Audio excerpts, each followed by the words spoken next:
I've heard it said that when Congress is in session, no one is safe. And Senator Al Norstrup, South Dakota State Senator, the South Dakota legislature is going to convene again in short order, sometime in early January. What is on the agenda, and should it make South Dakotans nervous? Absolutely. Anytime lawmakers are meeting, it's an area of concern. But here's some things that are on the to-do list in the upcoming agenda. Typically, or the upcoming session, we typically do about 500 bills, so I'll rattle off two or three. But there's another 497 that we're going to deal with. But a couple that are more high-profile is the federal government would like us to, between us and the federal government, they'd like to put another 50,000 South Dakotans on health care, free health care. And the cost of doing that's astronomical. The federal government says they'll pick up 100% of the bill. Now, are you talking about Medicaid expansion? I am, yes. And considering the federal government is spending, every dollar they spend, 48 cents is printed or borrowed, for them to be dramatically raising the cost of the government it seems to be going in the wrong direction. So, Al, you're saying that the cost in South Dakota would be about $50 million? No, the number of South Dakotans would be 50,000. Okay, 50,000. I haven't looked at the cost lately, but it's actually going to be a federal expenditure at the beginning, and eventually gets transferred over to the South Dakota taxpayers. But to provide medical health care for 50,000 new South Dakotans is an astronomical number. Well, let me ask you a question, Al.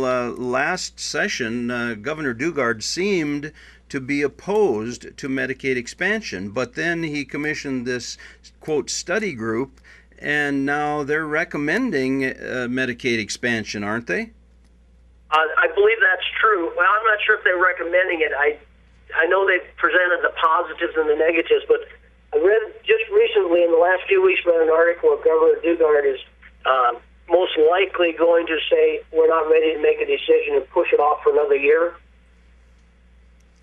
Sounds a little bit like the debate over the debt ceiling. Let's just kick the can down the road. Well, the difference is this time we're not spending the money in the meantime. Okay, so basically he's saying for today we're saying no. Is that what your take is? I would predict that the answer is going to be no for the next year. Beyond that, I don't know the answer, but right now I would say during the next legislative session, I believe it's going to be Governor Dugard's recommendation not to expand that expenditure in South Dakota. Well, my prediction wouldn't be the same. I would predict that he's going to acquiesce, and we'll see Medicaid expansion. But in the minute and a half we have left, Al, is there something else you'd like to cover about this upcoming session? Well, one of the interesting topics that a lot of legislators need to get up to speed on is Common Core.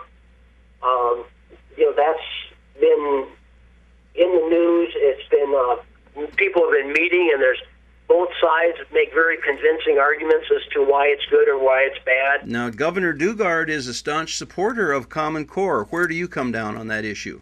Well, I've actually read through Common Core, and I'm still looking for the bad things in Common Core, but to be honest with you, if you actually read the document, I can't find the negative. I've heard the stories, but I can't find it in the original documents. Al, you and I need to spend more time together because I could share some of that stuff with you. And in fact, you may be familiar with the South Dakota State Republican Party platform, which specifically addresses Common Core and says that we will not accept any further advancement of Common Core. That's from the Republican Party platform in South Dakota. Okay. That's good information. I didn't know it was in the platform. Well, you're in good company because a lot of people aren't aware of that, Al. But we'll talk more about that issue. Again, I want to thank you for being with us today. And if you have questions as a viewer and you'd like to communicate with Senator Al Norstrop, Al, what's your email address? My best email address is and then my last name, anorstrop@gmail.com. Okay, we'll put that on the screen. And again, thank you. God bless you, Senator Norstrop. We look forward to talking with you again soon. Thanks, Gordon.